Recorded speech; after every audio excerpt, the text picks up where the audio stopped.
في البدء كان الكلمة والكلمة كان عند الله وكان الكلمة الله.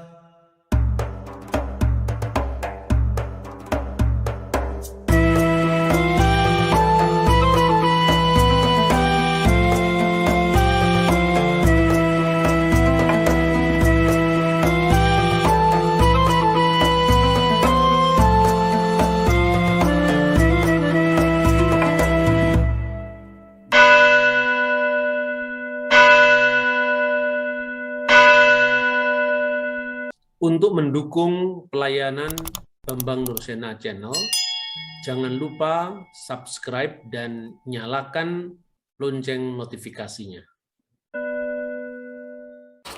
Pada waktu itu Philadelphia itu pernah terjadi gempa bumi. Lalu Kaisar Tiberius pernah memberikan kebijaksanaan untuk bebas pajak pada seluruh rakyat Philadelphia, sehingga karena rasa terima kasih rakyat Philadelphia pada Kaisar Tiberius, mereka memberi nama baru Philadelphia itu dengan Neopolis, kota baru, karena untuk memperingati nama Tiberius.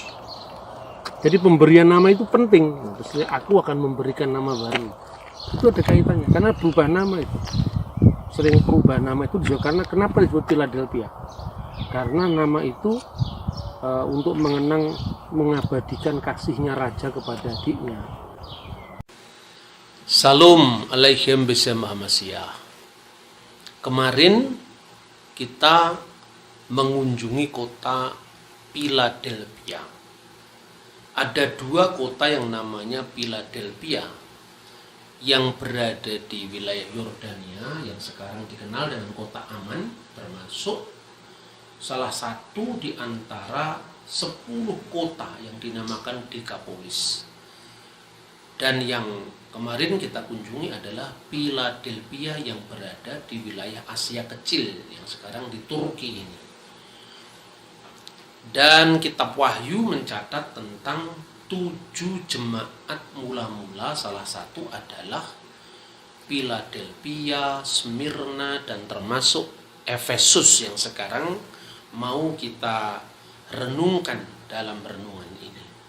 Efesus adalah kota yang paling besar di antara kota-kota yang disebut sebagai jemaat-jemaat dalam kitab Wahyu yang 7 jumlahnya. Nah, apa yang terjadi di Efesus ini? Selain Efesus itu adalah kota terbesar di Asia Kecil waktu itu, kota yang memiliki reputasi internasional, reputasi intelektual, dan di antara 3 kota kuno pada zaman kuno yang memiliki perpustakaan terbesar itu adalah pertama Alexandria yang ada di Mesir, kemudian yang kedua itu adalah Pergamus, ya, Bergama sekarang juga kita kunjungi dalam ziarah ini, dan Efesus. Kota Alexandria memiliki koleksi 400.000 buku. Kota Pergamus memiliki koleksi 200.000 buku dan Efesus memiliki 150.000 buku. Jadi selain tadi kita melihat itu ada agora atau pasar, kemudian gedung teater, dan salah satu yang penting itu adalah perpustakaan. Tetapi dalam konteks sejarah gereja kuno, kita juga mengenal masa rasuli yang sangat penting, karena Rasul Yohanes anak Zebedius itu tinggal di sini, dan pelayanannya juga luar biasa di kota-kota yang adalah 7 jemaat ini. Beliau juga menulis Injil keempat di Efesus, begitu juga 3 surat-suratnya, yaitu surat 1, 2, dan 3 Yohanes. Sedangkan kitab Wahyu ditulisnya ketika beliau berada dalam pembuangan di Pulau Patmos.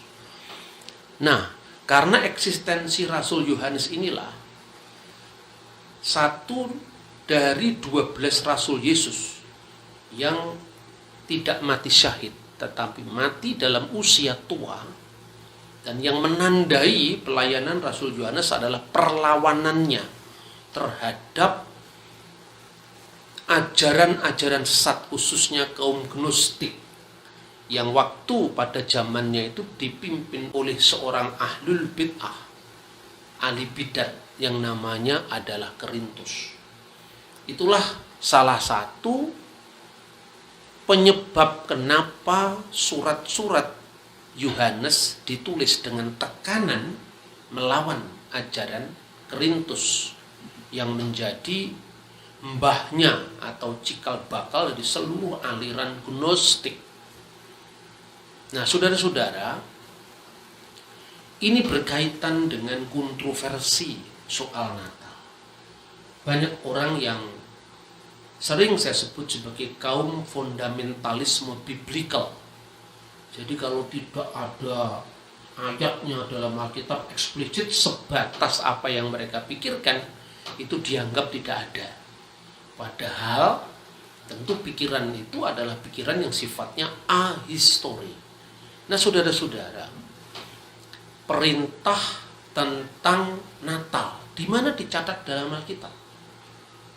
Kalau saudara-saudara membaca di dalam surat 1 Timotius pasal 2 ayat 8, itu jelas ada ungkapan yang menunjukkan bahwa Injil yang diberitakan Paulus itu adalah Injil tentang kebangkitan Kristus dari antara orang mati dan kelahirannya dari keturunan Daud.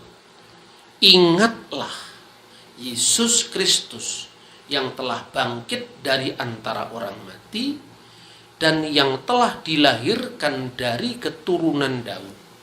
Inilah yang kuberitakan dalam Injilku.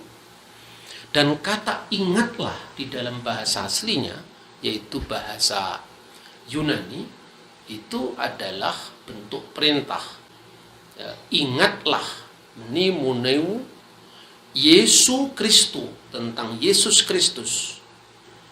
Eki germenon, ek nekron, yang telah bangkit dari antara orang mati.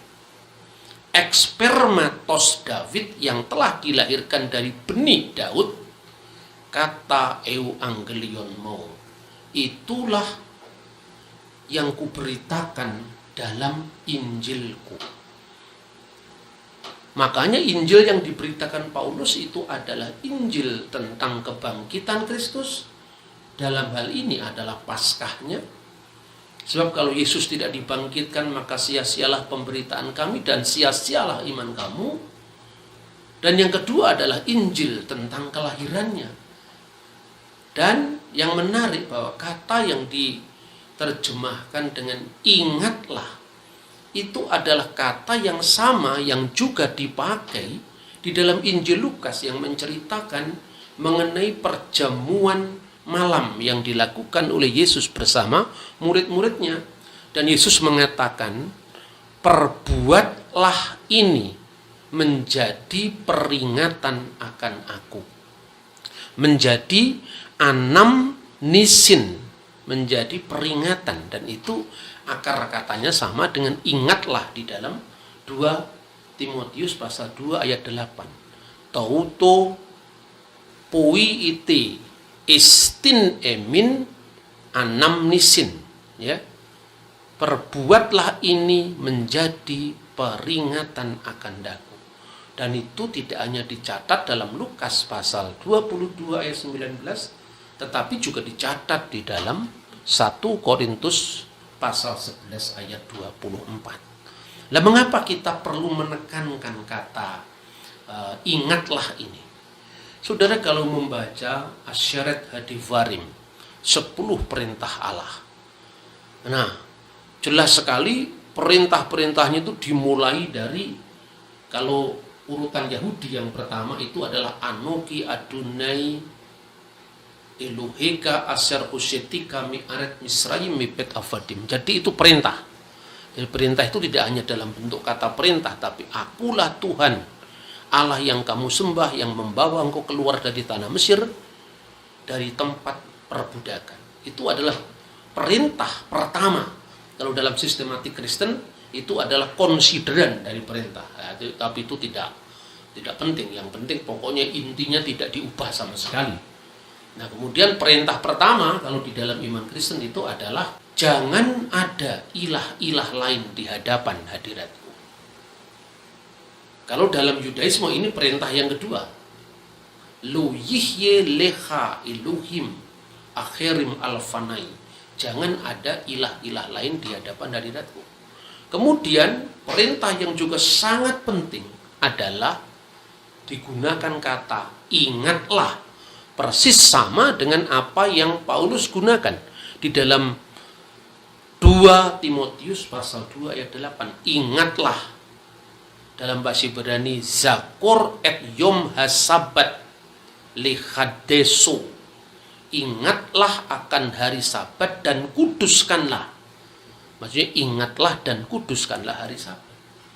Karena itu sebetulnya perintah untuk mengingat Paskah dan mengingat Natal itu adalah perintah yang derajatnya tentu sama.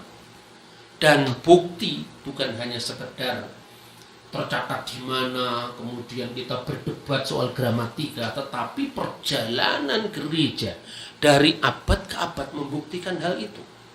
Gereja selalu merayakan Paskah Yesus, bukan lagi Paskah keluaran dari tanah Mesir, tapi Paskah kebangkitan Yesus. Tapi sekaligus juga sejak tahun 126, Paus Teleporos di Roma sudah merayakan Misa Malam Natal tanggal 24 Desember. Sekali lagi, jauh sebelum kultus Saturnalia tahun 274 ini selalu saya ulang-ulang untuk melawan teori nderek bebek yang sekedar kwek tanpa telaah kritis langsung ikut. Makanya nderek bebek setiap tahun itu menjadi bulan salah paham. Nah, sepanjang abad gereja selalu memiliki kidung Paskah, Christos Anesti. Christos Anesti ek nekron tanaton patisas. Kristus telah bangkit, ek nekron tanaton, dari antara orang mati. Persis sama dengan teks yang disebutkan di dalam 2 Korintus pasal 11 ayat 24 tadi. Jelas, ingatlah, sama dengan apa yang ditulis dengan perintah Paskah. Kristus telah bangkit dari antara orang mati. Dan itu dikidungkan di gereja Koptik, gereja Maronit, gereja Yunani Ortodok, gereja Roma Katolik. Saudara bisa bayangkan Katolik sama Ortodok Yunani berpisah 1000 tahun, tapi tetap Kristus Anesti.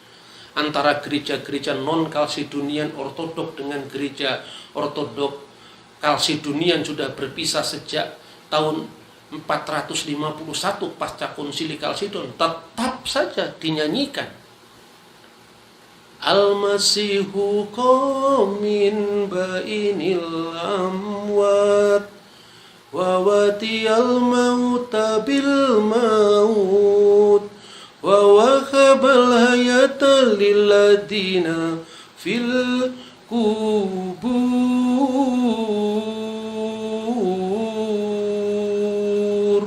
Kristus telah bangkit dari antara orang mati. Dengan kematiannya telah diinjak-injak maut dan memberikan hidup bagi orang yang dalam kubur. Maksudnya kubur kematian. Begitu juga tekanan pada Kristus yang bangkit dari antara orang mati, Kristus yang ek nekron tanaton, itu sama pentingnya dengan Kristus yang ek spermatos David, yang dilahirkan dari keturunan Daud. Makanya wulidal masih, haleluya, wulidal masih, wulidal masih, wulidal masih, haleluya, haleluya, haleluya, haleluya. mau itu dinyanyikan di gereja Ortodok, di gereja Katolik, di gereja Protestan, semua gereja merayakan itu. Sampai ujuk-ujuk datanglah teolog Jerman yang bernama Jablonski, yang kemudian bikin huru-hara yang melanda seluruh dunia manusia, bahwa dewa matahari yang namanya Sol Invictus telah diambil kelahirannya oleh gereja Katolik. Semua orang derek bebek percaya, tidak kritis sama sekali. Masya Allah, ini sesuatu hal yang memalukan dunia akademik. Tidak sepotong pun ada bukti bahwa Sol Invictus itu lahir 25 Desember kita. Percaya, saudara-saudara. Nah, yang kedua, siapa yang sesungguhnya pertama kali menyangkal Natal? Kalau di dunia modern, itu adalah Paul Ernest Jablonski. Tetapi di dunia kuno sudah ada. Yang pertama menyangkal realitas Natalnya Yesus. Siapakah dia? Kalau bukan Dajjal. Dajjal lah yang menentang Natal pertama kali. Loh, bagaimana logikanya? Kita harus melihat pertama secara etimologis, dan yang kedua secara teologis dan historis. Pertama secara etimologis. Kata Dajjal dalam bahasa Arab itu bukan vocabulary Islam, bukan. Al-Quran tidak menyebut kata Dajjal, dan kata Dajjal itu adanya di dalam hadis Rasulullah Shallallahu Alaihi Wasallam. Tetapi kita tahu bahwa Nabi Muhammad itu lahir tahun 571 dan beliau ini sedo itu meninggal, maksudnya tahun 632. Dan kata Dajjal itu tentu muncul tidak di zaman Nabi Muhammad. Dan orang-orang Kristen juga tidak tahu ini kebanyakan. Mereka yang berasal dari tradisi barat, tradisi modern itu sama sekali nggak tahu. Kata Dajjal itu pinjaman dari bahasa Aramaik. Dan bahasa Aramaik itu adalah bahasa yang digunakan sehari-hari oleh Kanjeng Gusti Yesus Kristus. Dan itu tampak sekali dalam Alkitab yang ditulis dalam bahasa asli Kristus, yaitu Pesito atau Pesita. Nah, kata Dajjal itu berasal dari kata Dagala. Dagala itu maknanya ada dua. Yang pertama pseudo, artinya palsu, dan yang kedua itu anti, artinya melawan. Itulah sebabnya sekalipun Kristus berbicara sehari-hari di dalam bahasa Aramaik, namun demi menjangkau universalitas pewartaan Injil, Injil ditulis di dalam bahasa Yunani, dan dalam bahasa Yunani diterjemahkan dengan dua. Matius pasal 24 ayat 24 dan Markus pasal 13 ayat 22 menerjemahkan dengan pseudo Kristos, Kristus palsu, Al-Masih palsu. Sementara di dalam surat-surat Rasul Yohanes yang ditulis di Efesus, makanya ini pentingnya kota Efesus, itu digunakan kata anti Kristus. Bagaimana teks bahasa aslinya di dalam bahasa Aramaik?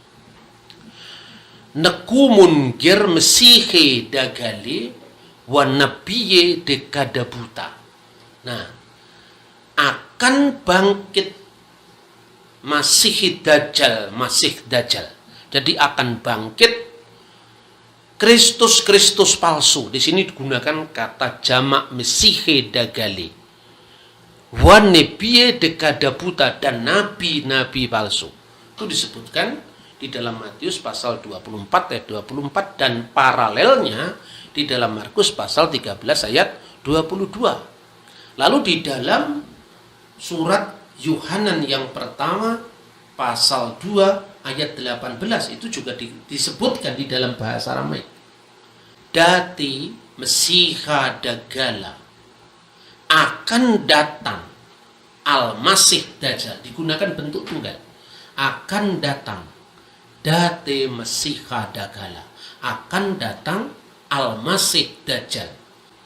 Dan sekarang ini telah muncul Dajjal, telah muncul Al-Masih Dajjal. Vihasa wau sakiye Mesih dagali. Itu di dalam teks bahasa asli. Jadi Mesih dagala itu bentuk tunggal, Mesih dagali itu adalah bentuk jamak.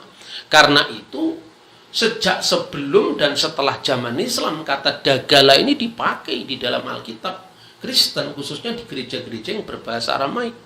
Maka diterjemahkan misalnya, Ana masihan dajalan saya ji'o, bahwa Al-Masih Dajjal saya ji'o akan datang. Wahuna al-ana kasirun minal musaha'id dajjalin. Dan sekarang ini telah banyak muncul Al-Masih Dajjal, Al-Masih Dajjal. Inilah salah satu tanda dari hari-hari akhir. Jelas ini kata Dajjal ini sudah dipakai sebelum zaman Islam. Tapi memang dalam Islam lebih populer kata Dajjal ini ketimbang di kalangan Kristen. Ya. Lalu ciri Dajjal itu adalah kafir. Dan kata kafir sebagai ciri Dajjal itu juga munculnya dalam Alkitab. Disebutkan misalnya di dalam surat Yohanes yang kedua ayat 22. Ini juga di dalam bahasa Aramaik saja saya baca ya. Manu dagala, siapakah Dajjal itu? Siapakah pembohong itu? Siapakah pendusta itu? Ila in aina, kecuali dia dekapar. Lah ini dekapar itu artinya yang mengkafiri. Dekapar de Yesua huwa Masiha, yang telah kafir kepada Yesus sebagai Kristus.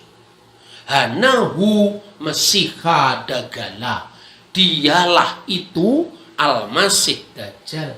Dan dalam terjemahan bahasa Arab, faman huwa akadabu, siapakah al-ghazab itu, siapakah pendusta itu? Ilallati yunkiru anna Yesua huwal Masih, kecuali dia yang menyangkal bahwa Yesus adalah Kristus. Hada huwa al-Masihud Dajjal, dan dia adalah Al-Masih Dajjal. Nah, ciri kekafiran Dajjal itu selain dia tidak percaya bahwa Isa atau Yesus itu adalah Al-Masih, bahwa Isowa Masiha, bahwa Yesus itu adalah Al-Masih, Isowa Masiha itu bahasa Aramaik, Isa Al-Masih itu bahasa Arab. Cirinya ditulis oleh Rasul Yohanes di Efesus ini, yaitu di dalam suratnya 1 Yohanes pasal 4 ayat 2 dan 3, di mana ayat 3 itu jelas-jelas dikatakan setiap roh yang tidak mengakui Yesus telah datang sebagai manusia, ya, wa kul ruha, setiap roh dila maut dia de Yesus yang tidak percaya kepada Yesus, eta bibasar, yang telah datang sebagai basar, sebagai daging, ya, sebagai saks, ya, sebagai manusia dengan ciri-ciri kedagingannya yang lahir, yang hidup, yang kemudian mati, dan untuk kasus Yesus dibangkitkan kembali dari antara orang mati. Laiteh min alaha, tidak berasal dari Allah, ilahade min Masiha dagala, melainkan berasal dari Al-Masih Dajjal. Lengkap kan sudah sekarang bahwa Dajjal itu memang muncul dalam Injil Matius, Injil Markus, dan surat 1 Yohanes, 2 Yohanes yang ditulis di Efesus. Jadi surat-surat Yohanes itu tadi. Lalu apa yang disebut dengan Dajjal zamannya Yohanes? Dajjal itu ingat ada dua. Dati Masiha dagala, Al-Masih Dajjal, seorang sosok eskatologis yang akan datang pada akhir zaman, dan juga Vihasa Hawau Sakiye Mesih dagali. Dan sekarang ini telah banyak muncul, banyak bangkit Dajjal-Dajjal atau Al-Masih Dajjal, Al-Masih Dajjal, yaitu mereka-mereka yang melawan ajaran Al-Masih. Dalam bentuk apa perlawanan terhadap ajaran Al-Masih? Dalam bentuk ajaran yang menyangkal realitas kemanusiaan Yesus. Padahal Rasul Yohanes jelas-jelas menegaskan Kihologos saks ikinito, dan firman itu telah menjadi daging, bahwa hadabar itu telah menjadi basar, bahwa milta itu telah menjadi basar, menjadi daging. Milta itu firman, firman telah menjadi daging, al-kalimatu sara jasadan, dan firman itu telah menjadi manusia. Karena penyangkalan firman itu menjadi daging pada zamannya Korintus, berkembang lagi pada abad-abad kemudian, pada zamannya Markion, nanti Basilides. Intinya pokoknya Yesus tidak pernah benar-benar jadi manusia, karena dia sangat dipengaruhi oleh filsafat Neoplatonisme, bahwa logos itu bukan theos dan bukan antropos. Logos itu bukan Allah dan bukan bagian dari kosmos, bagian dari alam semesta. Maka dia bukan manusia. Sebab perbedaan antara logos dalam filsafat Yunani dan logos dalam Injil Yohanes itu bertolak belakang, bagaikan siang dan malam. Dalam filsafat Yunani, logos itu entitas pengantara yang bukan Allah dan bukan manusia. Di dalam Injil Yohanes jelas-jelas ditegaskan, en arki in hu logos ke hu logos in prostontion ke theos in hu logos. Pada mulanya adalah firman, dan firman itu bersama-sama dengan Allah, dan firman itu adalah Allah. Pada pihak lain juga ditegaskan, ke hu logos sax ikinito, dan firman itu menjadi manusia. Jadi bertolak belakang bagaikan siang dan malam. Jadi logos di dalam filsafat Yunani itu bukan Allah, bukan manusia. Antara, baina, dia bukan Allah, bukan manusia. Dalam iman Kristen, logos itu adalah Allah sendiri, dan pada pihak lain logos itu adalah manusia. Inilah yang melatar belakangi apa yang dikatakan oleh muridnya Yohanes sendiri, muridnya Petrus sendiri, yaitu Ignatius dari Antioquia, bahwa yang pertama itu keluar dari Maryam, yang kedua keluar dari Allah. Yesus yang keluar dari Bunda Maria, yang Marias, itu kemanusiaan Yesus yang dikenal dengan Al-Masih Ibnu Maryam, Al-Masih putra Maryam. Tapi di pihak lain ektheos itu artinya firman Allah yang keluar dari wujud Allah. Sabdo langgeng kang mijil saka Gusti kang moho langgeng ing jaman kelanggengan. Firman Allah itu telah menjadi manusia, itu sekarang. Tetapi praeksisten, praada sang firman itu in the beginning, pada mulanya, bersama-sama dengan Allah, karena firman Allah itu seperti pikiran manusia ada dalam diri manusia bersama rohnya. Begitu juga logos toteu, firman Allah, dabar Elohim, kalimatullah, itu berada dalam wujud Allah, tanpa permulaan, tanpa akhir. Dan itu bisa dibedakan dengan kemanusiaan Yesus yang nuzul ke dunia, yang nazala minas samai wa tajasada min rohil kudus wa min Maryam al-adro wa ta'annas, yang telah turun dari surga oleh kuasa Roh Kudus dan menjadi manusia melalui perawan Maria. Itu jelas sekali. Dan bukti-bukti dalam sepanjang sejarah gereja. Makanya pada zaman setelah Rasul Yohanes muncullah ajaran bidat yang dikenal dengan Markion. Markion itu punya ajaran yang namanya doketisme, berasal dari kata dukein, tampaknya. Jadi Yesus itu tampaknya manusia, tapi bukan benar-benar manusia. Makanya karena tampaknya manusia, ingat ini, Yesus tidak pernah dilahirkan, sebab dia bukan manusia real, bagaimana lahir. Maka muncullah bencana yang luar biasa harus dihadapi oleh gereja, dan gereja tegas menganggap ajaran Markion ini adalah ajaran yang keluar dari kebenaran ilahi. Kenapa? Karena jelas sekali Markion itu secara kurang ajar mau nyeleksi kanon perjanjian baru. Dia menolak Injil Matius. Kenapa? Karena diawali dengan silsilah Yesus. Kitab Milati Yesu Al-Masih Ibnu Dawud Ibnu Ibrahim, Biblos Genesios Yesus Kristus. Ada silsilah tentang Yesus Kristus. Toledot Yesua Hamasya. Ada Sefer Toledot Yesua Hamasya. Ada silsilahnya. Kalau Yesus tidak benar-benar jadi manusia, bagaimana dia punya silsilah? Injil Markus ditolak. Injil Yohanes apalagi, karena Korintus itu adalah musuh pemikiran dari Rasul Yohanes. Lalu Markion hanya mengambil Injil Lukas. Tapi Injil Lukas itu pun pasal 1, 2, 3 dibuang ke tong sampah. Kenapa dibuang? Karena ada silsilah Yesus, karena ada kelahiran dari seorang perawan. Nah, sekarang jelas. Efesus ini adalah kota perlawanan pertama terhadap Dajjal. Karena itu yang menyangkal realitas kelahiran Yesus adalah Dajjal. Jadi jelas bahwa Natal itu kemudian diperingati oleh gereja. Orang bertanya, mana ada sekarang Natal dalam Alkitab? Ada. Cuman karena sampean tidak pernah bisa baca sejarah dengan runut, sistematis, tapi ayatiah, sampean tidak bisa baca. Coba baca dokumen-dokumen gereja kuno. Jangan hanya sejak zamannya reformasi, sejak zamannya muncul gereja Pantekosta, karismatik, tidak akan ketemu akarnya. Gitu loh, ini saya tidak ngomong aliran ini. Saya tidak suka dengan aliran, saya lebih suka ke samuderanya langsung. Nah, itu saudara-saudara. Jadi Efesus ini penting sekali di dalam perjalanan sejarah gereja karena mengungkap jejak pertama kekafiran Dajjal yang menyangkal Natal. Itulah sebabnya pada abad-abad berikutnya, dan itu sudah diawali oleh perintah di dalam 2 Timotius pasal 2 ayat 8. Sudah diawali, makanya kemudian gereja menentukan di dalam buku-buku dokumen yang dikenal dengan Didaskalia Apostolorum.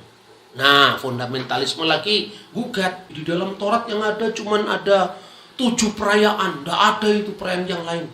Anda juga baca tidak lengkap, itu lebih Yahudi ketimbang orang Yahudi. Coba itu baca di Yohanes pasal 10 ayat 22.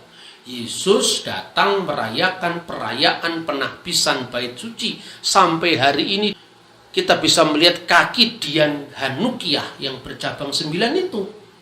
Dan di mana sekarang perayaan Hanukah itu diinstruksikan dalam Taurat? Tidak ada. Karena itu terjadi pada masa intertestamental. Toh Yesus merayakan Hanukah. Nah sekarang kalau Hanukah itu adalah perayaan penahbisan bait Allah yang fisik, bangunan manusia yang bisa dihancurkan oleh Jenderal Titus. Kenapa Anda anti Natal kepada tubuh Kristus yang telah lahir dan telah bangkit, dan tubuh itu disebut bait Allah yang baru di dalam perjanjian baru? Makanya marilah kita kembali pada suksesio apostolik dari zaman para rasul. Awasilah ajaranmu supaya kamu tidak disesatkan oleh dajjal-dajjal modern. Tuhan memberkati kita. Shalom alaikum. Bishem Hamasyah.